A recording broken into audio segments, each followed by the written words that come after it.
நம்பினேன் உன்னையே நம்பினேன் ஸ்கந்தகுரோ உன்னையன்று இவ்வுலகில் ஒன்றுமில்லை என்றுணர்ந்தேன். நன்கறிந்து கொண்டேன் நானும் உனதருளால் விட்டிட மாட்டேன் கந்தா வீடதருள் வீரே. நடுநற்றித்தானத்து நான் உனை தியானிப்பேன் பிரம்ம மந்திரத்தை போதித்து வந்திடுவாய். சுழுமுனை மார்க்கமாய் ஜோதியைக் காட்டிடுவாய் சிவயோகியாக எனச் செய்திடும் குருநாதா. ஆசையறுத்து அறநடியைக் காட்டிவிடும் மெய்யடியராக்கி மெய்வீட்டில் இருத்திவிடும். கொங்கு நாட்டிலே கோயில் கொண்ட ஸ்கந்தகுரோ கொல்லிமலை மேலே குமரகுருவானவனே. கஞ்சமலை சித்தர் போற்றும் ஸ்கந்தகிரி குருநாதா கருவூரார் போற்றும் காங்கேயா ஸ்கந்தகுரோ.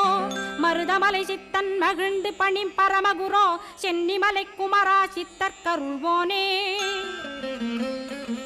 சிவவாக்கிய சித்தருளை சிவன்மலையில் போற்றுவரே பழனி